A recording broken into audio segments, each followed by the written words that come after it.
Channel, Oahu Leeward waters, until 3:15 p.m.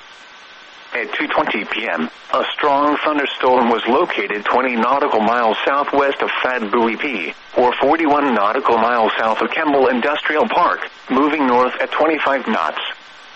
Hazard, wind gusts to nearly 50 knots. Source, radar indicated. Impact, small craft could be damaged and briefly higher winds and subtly higher waves. Locations impacted include Fat Buoy BO and Fat Buoy HH.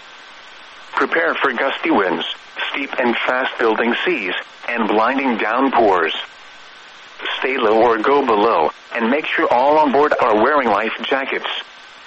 Frequent lightning is occurring with this storm. If caught on the open water, stay below deck if possible.